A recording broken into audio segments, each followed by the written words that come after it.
Have you ever seen the air being torn apart? I'm not talking about the blinding lightning of a thunderstorm, but the invisible current surging madly through the mind, almost bursting the skull. My name is Nikola Tesla. On that midnight in 1856, when I came crying into the world in a remote village in the Austro-Hungarian Empire, a fierce tempest of lightning was crashing down from the sky right outside the window. The midwife trembled with fear, calling the child a child of darkness. But my mother wiped her sweat, stared at the lightning outside, and said, "No, he is a child of light." She was right.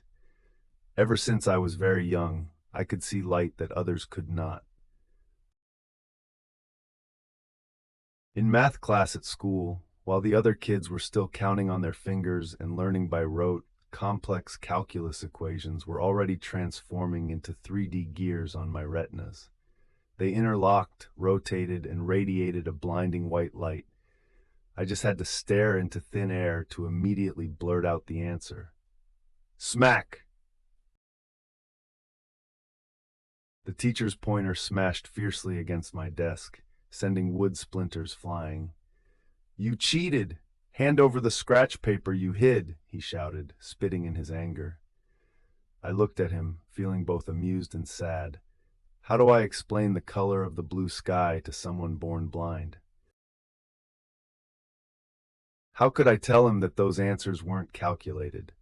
They were simply floating in the air, and I merely read them out loud. From that moment on, I knew that the flip side of genius is a bottomless loneliness. In 1875, I finally escaped that little village and was admitted to the Graz University of Technology. That was the happiest yet most painful day of my life. Under the dim gaslight of the laboratory, I saw a DC generator for the first time. It sparked wildly as it ran, wheezing violently like an old man having an asthma attack. I stared at it, and the gears in my mind began to turn once again. "Professor, if we remove that bulky commutator and use alternating current to create a rotating magnetic field, it won't spark anymore." I was trembling with excitement. The professor looked at me like I was a madman, mocking my wild ideas in front of the entire class. But crueler than the mockery was reality. Shortly after, my family's financial support was cut off. My scholarship was canceled, and I could no longer pay my tuition. I will always remember that winter, being kicked out of school, standing in the biting cold wind on the streets of Graz. My mind was filled with blueprints capable of altering the course of human civilization, yet my pockets couldn't even produce a single copper coin for a piece of black bread. Hunger is a beast far more terrifying than ignorance.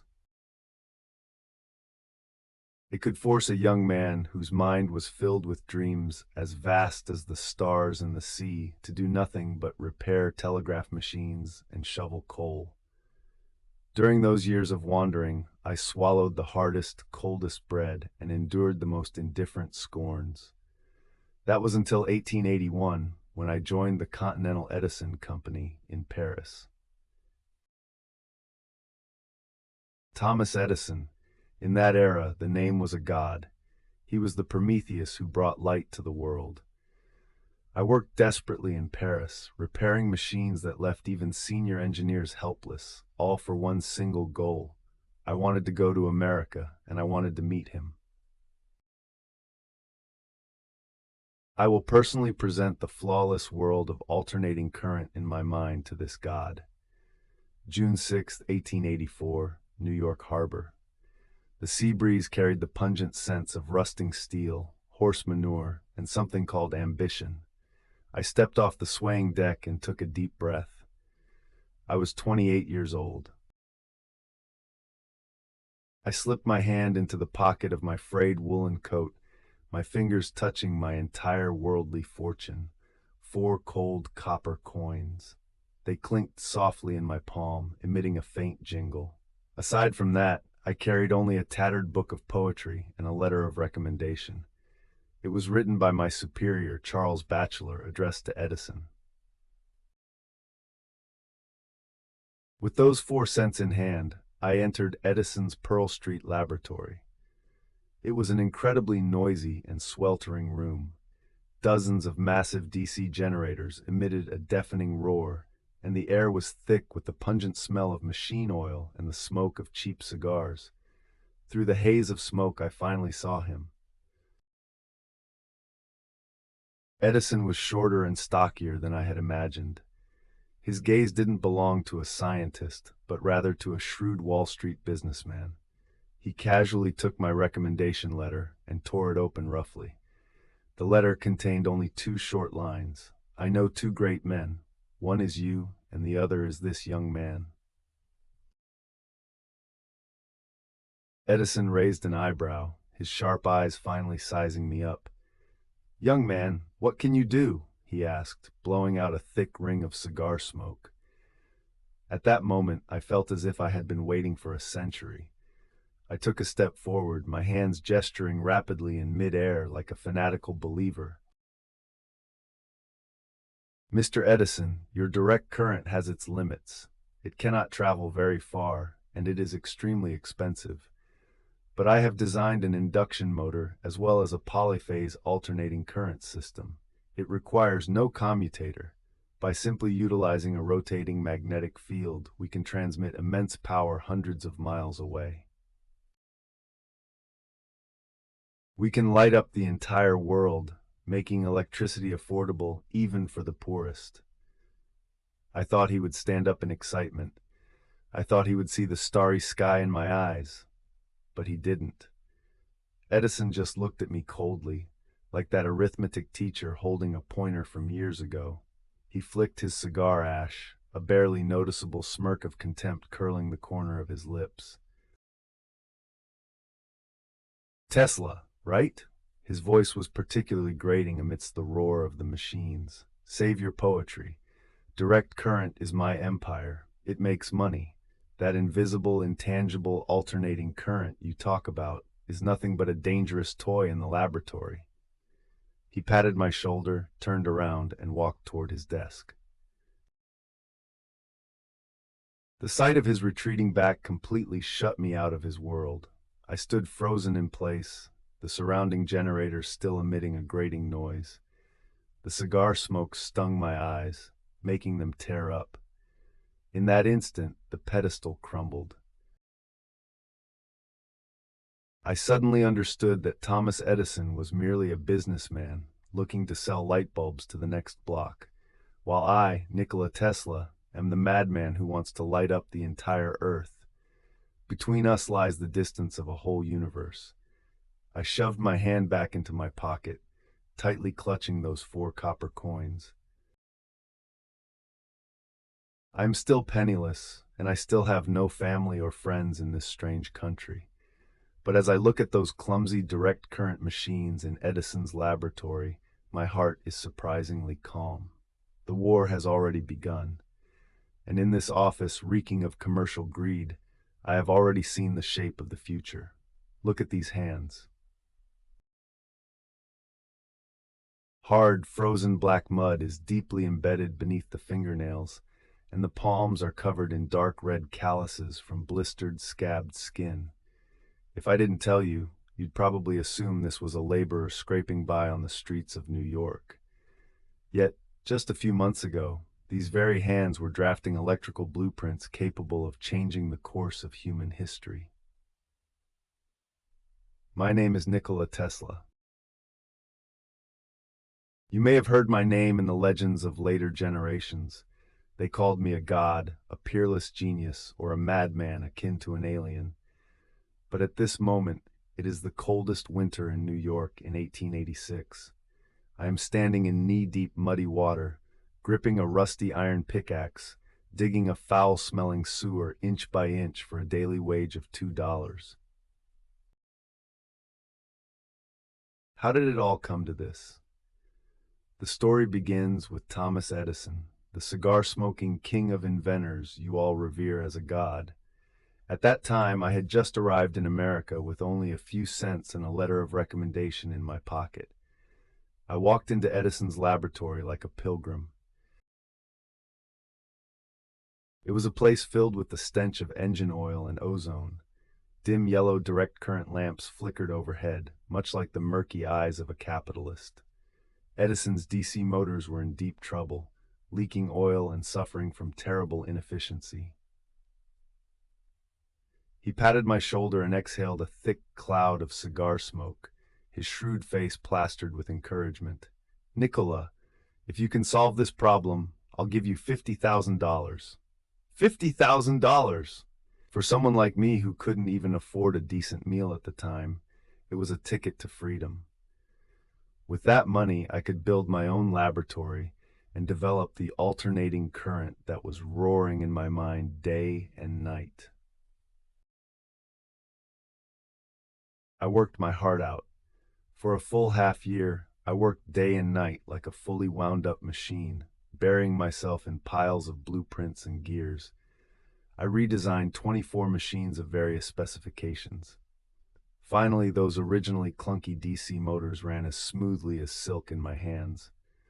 Full of joy, I pushed open the door to Edison's office, where light and shadow played across his large mahogany desk. Rubbing my hands, still stained with machine oil, I asked for that $50,000 bonus like a child waiting for a teacher to hand out candy. He stopped his pen. I still remember his expression to this day. He froze for a moment, then leaned back in his chair, a deeply contemptuous smirk forming at the corners of his mouth. He flicked the ash from his cigar, looking at me as if I were a ridiculous clown. Nicola, you really don't understand our American humor. Humor. The words struck my chest like a heavy sledgehammer. I looked at his face, blurred in the smoke, and suddenly understood. On the capitalist scale, the sweat of a genius is worthless. Profit is the only weight. I didn't argue, nor did I become hysterical. I simply took off my oil-stained work uniform, turned around, and walked out the door. The sunlight outside was blinding. I told myself, I don't need charity. I will create light myself. I resigned. Armed with nothing but solitary courage, I partnered with a few so-called friends and founded the Tesla Electric Light and Manufacturing Company. I thought that as long as I possessed top-tier technology, I could secure a foothold in this country. I poured my heart and soul into the new arc lamp system, staying up until my eyes were bloodshot, applying for patent after patent. Looking at the business license bearing my name, I thought I had finally seized fate by the throat. But I was too naive. I understood every formula in electromagnetism, yet I failed to understand human greed. My partners, those businessmen in bespoke suits, navigating Wall Street with effortless grace, brought over stack after stack of convoluted contracts.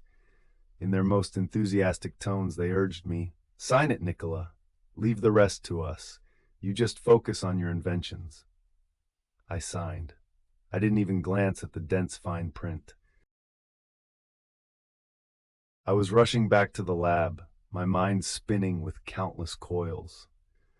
Until one day, I arrived at the company to find the locks on the front door had been changed. My friends stood inside, staring at me coldly through the glass. They had exploited a loophole in the contract, taking all my patents without a fight, and then kicked me out of the very company named after me, like a stray dog being swept out the door. I stood on the streets of New York in early winter, the cold wind piercing my thin coat. I had lost my company, my patents, and my only source of income. I had become a joke in this bustling metropolis. To survive, I came to this muddy construction site. Clang! The iron pickaxe struck the hard, frozen ground, the impact numbing the webbing of my hands. Blood seeped from cracked wounds, mixing with black mud and blooming in the freezing water. During our breaks, the other laborers would use their coarse accents to discuss where to find the cheapest rotgut whiskey or which tavern had the most promiscuous women. I sat in a pile of mud, gnawing on dry, sour dark bread in silence. Someone mocked me. "Hey, Nicola, Aren't you a scientist? Why are you out here fighting us for ditch-digging work? I did not answer, because they couldn't see. They couldn't see what kind of world was contained within this mud-covered, emaciated shell. As I swing my pickaxe in the mud, massive alternating current generators roar in my mind. As I watch the murky sewage flow through the drains, I see the surging waters of Niagara Falls being transformed into boundless electrical energy. When night falls on New York, and those dim direct current street lamps flicker in the wind, I envision an endless alternating current grid capable of illuminating the entire globe. The more reality tramples me into the mud, the more blinding the light within me becomes. Edison may have cheated me out of my bonus, Wall Street businessmen may have stolen my patents, and life may have stripped away all my dignity, leaving me to struggle in the gutters like a mere insect. But they can never steal what is inside my mind. I do not despise the mud of this sewer, for I know that in the laws of the universe, every descent is merely gathering the energy to rebound from the absolute bottom. The snow in New York is falling harder now. I stand up, brush the ice shards from my hands, and lift that heavy iron pickaxe once more. Dig, Nicola. Before you can bring light to this world, you must first dig through this darkness with your own hands. Have you ever heard the sound of alternating current?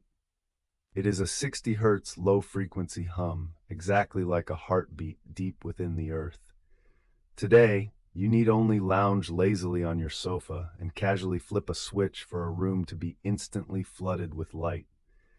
You take it for granted, don't you? But little do you know how much filthy blood was spilled in Manhattan, New York, over a century ago, just to deliver this light to your fingertips. It was 1887. I, Nikola Tesla, finally didn't have to dig ditches in the streets anymore. Backed by a few investors, I acquired my own laboratory on South Fifth Avenue in Manhattan. Pushing open that creaking wooden door, the air was thick with the mixed scent of machine oil, ozone, and old wood. But to me, it smelled like freedom. Like a madman starved for half a lifetime, I dove headfirst into the copper wires and iron cores. A complete blueprint had long existed in my mind. It had been spinning there for countless days and nights, glowing with a faint blue light. All I had to do was extract it from my optic nerves and make it a reality. In just a few months, I polished the AC induction motor to perfection, submitting over 30 patents to the patent office in one go.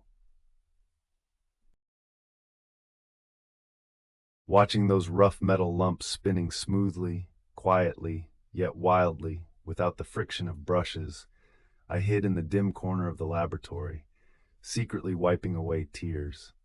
It was an ecstasy unique to a creator. But merely inventing things won't save the world. You have to let the world see them. In 1888, I stood on the podium of the American Institute of Electrical Engineers. Sitting in the audience were the shrewdest and most arrogant minds in all of New York. I took a deep breath and flipped the switch. As the alternating current motor emitted that perfect hum on the stage, I noticed a pair of eyes in the audience shining with a terrifying intensity. That man was George Westinghouse, the head of the Westinghouse Electric Company. After the meeting, he strode toward me, his large, rough hands gripping mine tightly. He was a businessman, but more importantly, a believer who understood technology. He saw the magic of alternating current, easy voltage transformation, low energy loss, and low cost. It could cross mountains like a surging river, delivering light to remote villages hundreds of miles away. Mr. Tesla, I am buying your patents. I didn't hesitate. I went straight to the Westinghouse workshop, took off my suit jacket, rolled up my sleeves, and wound copper coils alongside the workers. I didn't care how many zeros were on the check he wrote me. I only cared about one thing. My alternating current was finally going to light up the world. But the brighter the light, the darker the shadow cast behind it. My alliance with Westinghouse directly threatened the interests of the most powerful man in America, my former boss, Thomas Edison. At that time, Edison maintained a death grip on his direct current monopoly empire. But his direct current was a flawed product, unable to transmit power even a single mile. Smog-choked power stations had to be built every few blocks, with wires as thick as pythons hanging in the mid-air of New York. Ugly and expensive. But so what? It was a money-printing machine churning out endless dollars for him. Now, I had arrived with a cheaper, more efficient alternating current. I was going to smash his money-printing machine. And so the War of the Currents broke out. I had originally assumed this would be a dignified debate about physics, efficiency, and truth. But I was too naive.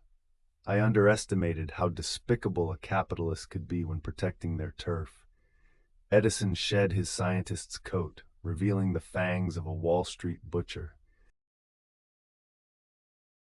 Since he couldn't defeat me technologically, he decided to destroy me morally. He wanted to plant one thing in the hearts of all Americans: fear.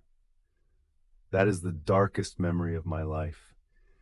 He bribed politicians and ran endless smear campaigns in newspapers, branding alternating current as the current of death. What's even more heinous is that he hired a group of schoolchildren, offering a 25-cent bounty for them to capture stray cats and dogs off the streets. Can you imagine that scene? Outside Edison's laboratory, under pale, sickly sunlight, those innocent cats, dogs, and even an elephant abandoned by a circus were forcibly strapped to iron plates. Edison's men turned on the high-voltage alternating current. Zap! Accompanied by agonizing shrieks, the animal's fur instantly charred black, and the air was filled with the sickening stench of burning flesh. And Edison, the king of invention revered by the world, stood to the side, coldly watching it all. He then turned to the terrified reporters and said, "See, this is Tesla's alternating current. He was using the light I created, which was meant to benefit mankind, to carry out the most despicable slaughter." What chilled me to the bone even more was that in order to permanently associate alternating current with death, he secretly funded and bribed New York state officials to replace hanging with the electric chair, powered by alternating current.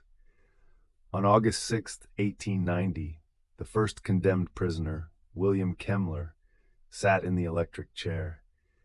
Because Edison's technicians did not understand the principles of alternating current and miscalculated the voltage, the first shock failed to kill him. The prisoner convulsed and howled in agony in the chair. They hurriedly increased the voltage and administered a second shock. The prisoner's hair caught fire, blood boiled and sprayed from his veins, and the entire execution chamber turned into a living hell. When I read this news in the newspaper, I locked myself in my Manhattan laboratory, leaving the lights off for a full day and night. I stared out the window at the dim yellow streetlights of New York, trembling all over. It was anger, sorrow, and a profound sense of powerlessness. My entire life has been spent trying to liberate humanity from backbreaking physical labor and darkness. I treated alternating current as the fire stolen by Prometheus, carefully offering it to the world. Yet Edison used this very spark to light the torches of a slaughterhouse. How should I fight back? Should I electrocute a few animals like he did, just to prove that direct current is also dangerous? No. I stood up, walked to the center of the laboratory, and reached out to grasp a wire connected to a high-frequency alternating current. Deep blue electrical arcs instantly wrapped around my fingers, flowing down my arm, and my entire body radiated a saint-like glow in the darkness. I did not die, nor did I feel the slightest hint of pain. I looked at the sparks leaping in my hand, and my tears finally smashed against the cold floor. Let him be, I told myself. Lies and fear might blind the world in the fleeting darkness, but the current of truth, once connected, can never be cut off. Edison can monopolize the wealth of the present. He can buy newspaper headlines, and he can smear my name. But when, 100 years from now, you look up at the brilliant starry sky illuminated by neon lights, when you hear that faint yet resolute 60 hertz hum, you will know that it is I, Nikola Tesla, making an uncompromising declaration to this world. The future, ultimately, belongs to me. Have you ever seen a true miracle? Not the kind of divine miracle in religious texts that requires blind faith, but a miracle birthed by steel, copper wires, and the human brain, one capable of piercing through the dark night. If you haven't, then I suggest you close your eyes and return with me to Chicago on May 1st, 1893. That year I was 37 years old. My name is Nikola Tesla. At this moment I am standing before the central control panel of the Chicago World's Fair. The early summer evening breeze blew against my face, carrying the dampness of Lake Michigan. Below the stage, a sea of 100,000 restless heads surged. They were whispering, anxious, some even terrified. After all, over the past few years that Thomas Edison you worship as a god has used every dirty trick in the book, electrocuting stray dogs, electrocuting an elephant, and even inventing the macabre electric chair, just to prove one thing to the public. The alternating current I invented is the Grim Reaper's scythe. Thomas is a brilliant businessman. He knows all too well how to manipulate fear, but he doesn't understand the melody of the universe, nor the true temperament of electric current. I took a deep breath and placed my hand on the cold brass switch. Click. It was an exceptionally crisp sound. Immediately after, you couldn't hear any cheering, because following a fraction of a second of absolute dead silence came a low, deep hum, like the breathing of an ancient behemoth. That was my alternating current generators running at full power. The next second, 100,000 incandescent bulbs simultaneously pierced the Chicago night like a supernova explosion. There was no flickering, no dim yellow glow. It was a pure, dazzling, furious light that rivaled broad daylight. The reflecting pool was illuminated like a giant sapphire, and the neoclassical white buildings seemed to float in mid-air amidst the light and shadows. The 100,000 people in the crowd first instinctively covered their eyes, and then a tsunami of cheers nearly tore the night sky apart. People were screaming, hugging, and some even fell to their knees, weeping at the sight of those glowing glass bulbs. I stood in the blinding light, looking out at the roaring crowd below, managing only a deeply exhausted smile. We had won. The brutal meat grinder known as the War of the Currents was finally over. My alternating current had thoroughly swept Edison's direct current into the dustbin of history. But the script of reality never concludes with a happy ending at its climax. A few days later, in a Pittsburgh office reeking of cheap cigars and stale sweat, my investor and sole comrade in arms, George Westinghouse, slumped in his leather chair like a ghost drained of blood.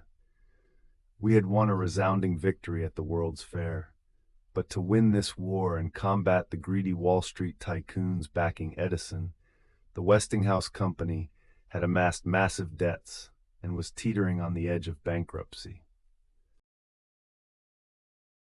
The vultures of capital are circling outside our door, waiting to feast on our corpses. George's hands trembled as he pulled a yellowed parchment contract from his drawer and pushed it across the desk to me. Nikola, his voice was as hoarse as sandpaper rubbing together. Morgan and those vampires said that unless I terminate this contract, they will never grant me the loan. The company is doomed. We're all doomed. My gaze fell upon the contract. It was my alternating current patent licensing agreement. It stated clearly in black and white, for every horsepower of alternating current sold, Westinghouse must pay me a royalty of $2.50. You might not grasp the magnitude of that number. Let me do the math for you. As long as I hold this contract in my hands, and as electricity spreads throughout America and the entire world, just by sitting in a hotel and feeding pigeons every day, millions of dollars will flow into my account. I won't become a millionaire. I'll become the first billionaire in human history. I'll be richer than Rockefeller and more powerful than Morgan. I can buy countless estates, drink the finest champagne, and make those who once mocked and oppressed me kneel at my feet like dogs. This isn't just about money. It's about achieving the ultimate power and revenge in this world.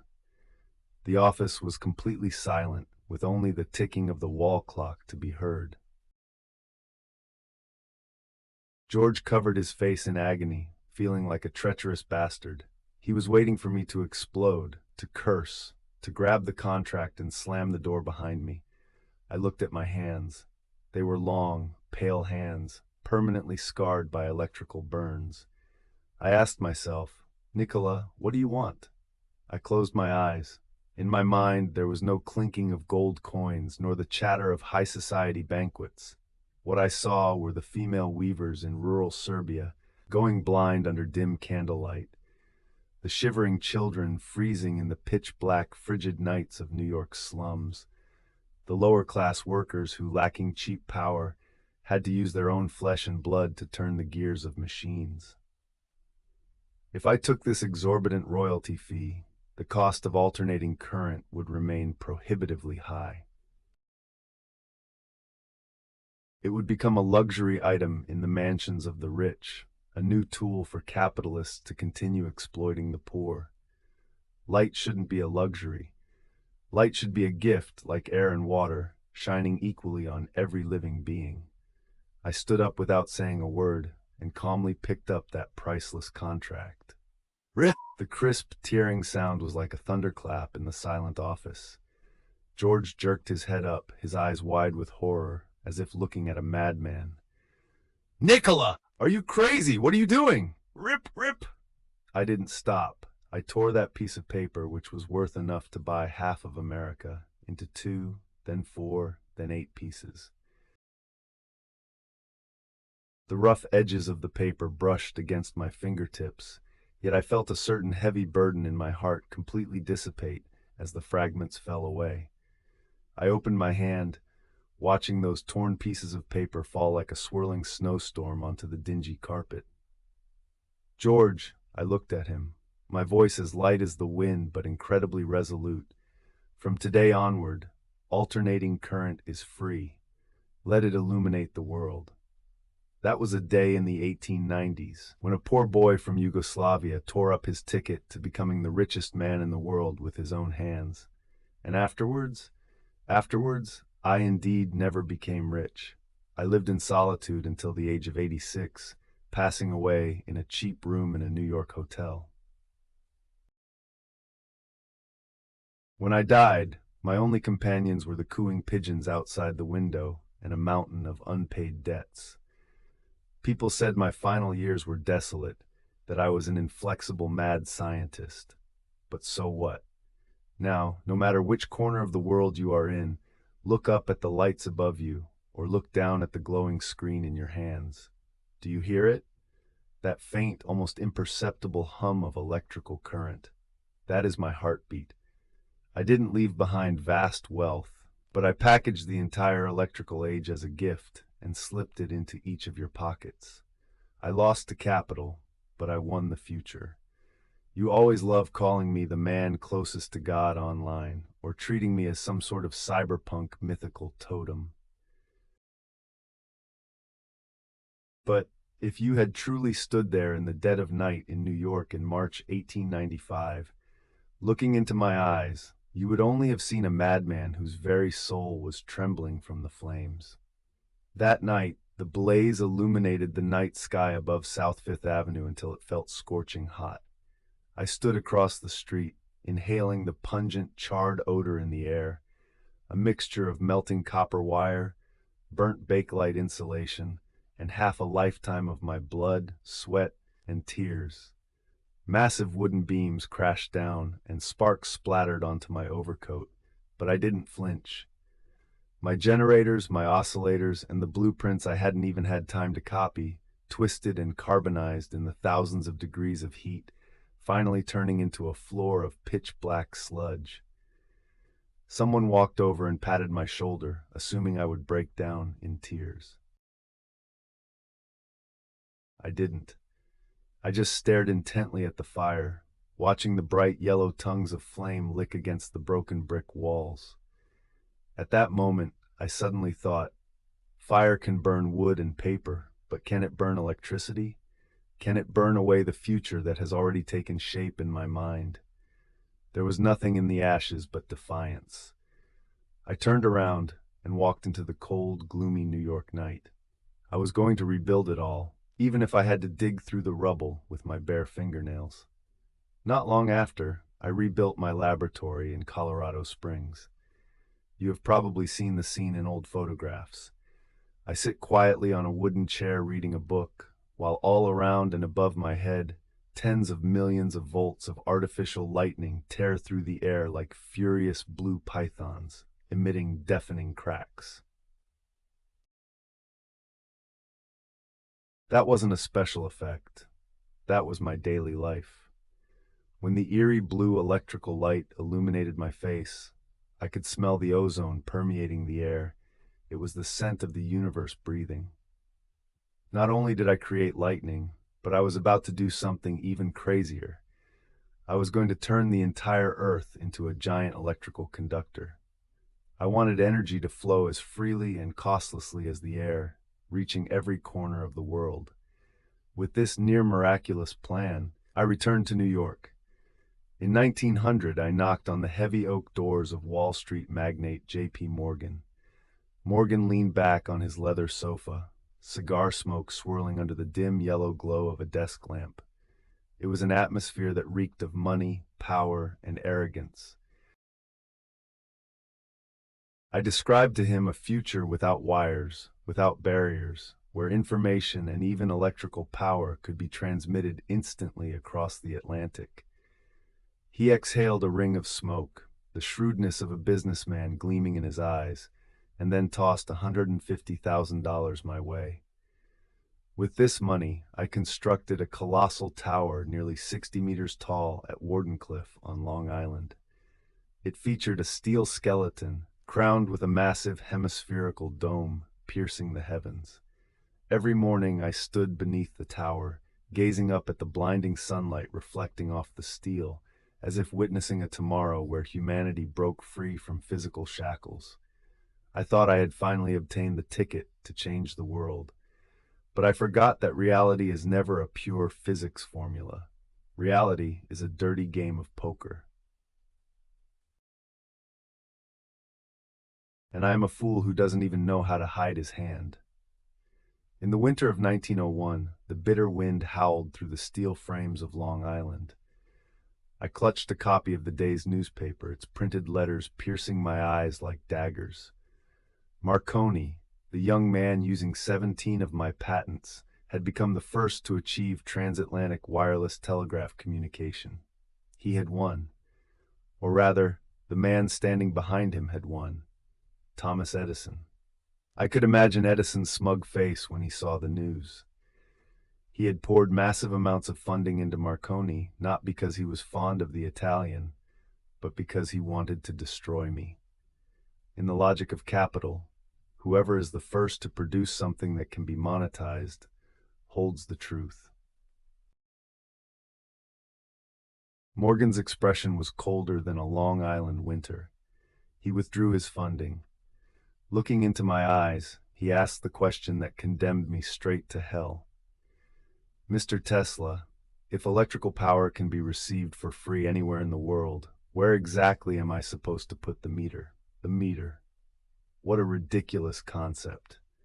I tried to distribute the fire of Prometheus to all of humanity for free, yet all they cared about was whether this fire could collect monthly rent. Deprived of funding, Wardenclyffe Tower turned into a colossal steel zombie. In 1906, I was forced to dismiss all the workers. At dusk that day, I walked alone into the empty construction site. The setting sun stretched the giant tower's shadow out incredibly long, reaching all the way to my feet. Deathly silence surrounded me, broken only by the sea breeze blowing through rusted gears, making a sound like a whimper. I reached out and touched the cold steel frames, as if feeling my own gradually chilling flesh and blood. The following 10 years were a long, humiliating death by 1,000 cuts. To pay off my debts, I watched them haul away the equipment I revered as sacred relics, piece by piece, like dismantling scrap. In 1917, the gavel fell heavily, and I was declared bankrupt. To offset those endless debts, they even blew up the tower, selling off the steel as scrap metal by the ton. On the day of the explosion, I did not go to the site. I sat by the window of a cheap hotel, peeling a few shriveled corn kernels in my hand, feeding the pigeons that flew to the windowsill. In the distance, Manhattan has lit up with dazzling lights, lights powered by my alternating current. The city stays brightly lit all night because of me, yet I cannot even scrape together enough money to pay my rent. They took away my laboratory, my tower, my patents, and finally my dignity, throwing it into the muddy puddles of Wall Street to be trampled upon. But so what? Looking at the flickering neon lights outside the window and the pure feathers of the pigeons, I suddenly feel an intensely restrained sense of peace. The Edisons have won the present. They have mansions, stocks, and wealth, but they will never touch the deep blue light I once saw in Colorado Springs, a light that belongs to the deepest reaches of the universe. The present world is theirs, but that future, the one I gave everything for and burned myself out to create, will forever be mine. Before you push open this door, you'd better brace yourself. In this cramped, musty room 3327 of a cheap New York hotel, you absolutely will not find the God who lit up the earth that you all speak of. You will only see an emaciated, hollow-eyed 86-year-old man. He is obsessively scrubbing an already gleaming water glass in front of him with his 18th napkin, because in his world everything must be in multiples of 3, or else disaster will strike. Yes, don't doubt it, that is me, Nikola Tesla. You people of today love to deify me on the internet. They call me a time traveler, say I caused the Tunguska explosion, and even claim I split the earth in half. Give it a rest, kid. If I were really a god, I wouldn't be struggling to pay next month's rent right now, left with nothing but feeding the pigeons on the windowsill to pass the time in my moldering old age. I am bankrupt, completely penniless after turning 60. They say I've held over 1,000 patents in my lifetime. Sure, alternating current, radio, remote-controlled boats, X-rays. Just tearing off a corner of my scratch pad would be enough for an ordinary man to buy half of Manhattan. But listen to the buzzing of the neon lights on the New York streets outside the window. That's my alternating current flowing. Years ago, those capitalists in tailored suits pushed a patent contract in front of me. Had I just nodded, half of every cent you pay for electricity today would be flowing into my pocket. I could have been the richest man in the world, but looking at their greedy faces, scheming to monopolize the light and bleed the poor dry, my stomach suddenly churned.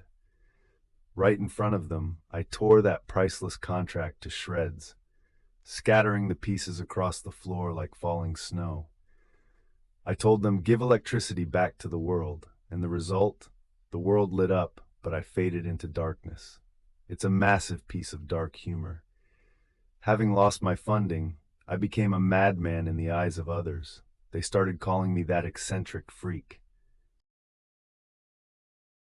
They mock me for never marrying, mock my obsessive-compulsive counting of steps when I walk, mock me for washing my hands until the skin peels, and even for my fear of touching other people's hair. How could they possibly understand? when your brain is constructing a future centuries ahead every single second, when tens of thousands of volts of lightning roar in your mind day and night, the worldly affairs and hypocrisies of the real world are utterly maddening. I have no wife, and I have no friends. Human beings are too complex, too full of calculation. I cannot cope with them. I have given all my tenderness to the pure white female pigeon that flies to my windowsill. When I am sick, only she stays by my side, cooing on the sill. There is a light in her eyes, a light far purer than the million-volt artificial lightning I generate in my laboratory. Don't put me on a pedestal. I despise that cold place. I was never some omniscient, omnipotent God. I am just an engineer full of wild ideas, constantly dreaming and fighting with all my might to turn those dreams into reality. I once had ambitions, too. I built a towering spire in my mind, Wardenclyffe Tower. I wanted radio waves to carry free energy across oceans and over mountains, bringing eternal light to every impoverished corner of the earth, from the African wilderness to the Asian mountains. But the capitalists realized they couldn't attach a meter to it to collect money, so they withdrew their funding. My tower was dismantled by their hands and sold off as scrap metal. At that moment, the sprawling sunset reflected in my pupils like a raging fire. My heart collapsed along with that tower. Now it is the dead of night on January 7th, 1943. It is snowing in New York, and it is so cold. My heart is like a rusty gear, beating with increasing difficulty, and every breath carries the scent of blood. I lie on this cheap, hard bed, listening to the static of a shoddy radio from the next room, something built using my radio patents. The room is very dark, without a single extra light, but I am not afraid at all. In the last 10 years of my life, I have been holed up like a rat in this 30-square-meter box, but my soul has long since followed the crisscrossing cables, climbed the skyscrapers of the New York Empire, and flown into the deepest reaches of the universe. I feel my heart making one last beat. Finally, it's about to stop. In this abandoned hotel, I won't even get a chance to leave a final message before silently taking my last breath. But it's okay, really okay. When you turn on the light in the darkness tonight and the room is suddenly illuminated, when you pick up your phone to say goodnight to someone far away across oceans and continents, when you watch a human probe rocketing toward Mars, please look up at that shining light. That's me, a stubborn old man, who wrote this love letter for you all over 100 years ago. I spent my entire life pursuing light and electricity.